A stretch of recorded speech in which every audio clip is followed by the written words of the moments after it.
ซ้ำเด้อ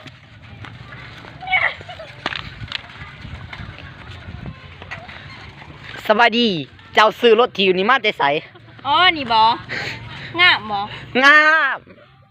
อยากแจ้งราคาบ่แม่นบ่แม่นขอยืมเขาขี่ยืมเขามาขี่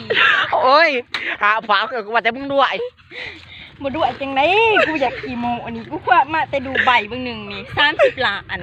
พาจะซื้อมาซื้อแพงแท้กูรวยอีดีเอาไปได้เนี่ยถ้าขอเบิ่งในตีฮะ35ล้านป้าคนกันเองมันป้าสมังงามแท้เนาะมันนี่เด้มันมองว่านี่เด้อ๋อป้าซื้อให้10ล้านเป็นกันเองเด้พาเส้นหน้าเส้นตาเลยอ๋อนี่บ่เกาหลีบ่ฮะทุกอย่างเขาต้องฮักใส่ฮักงามทุกอย่างเขาต้องมาจากเกาหลีจังไงโทรศัพท์ Vivo นี่เด้ Vivo บ่ป้าเลยซื้อให้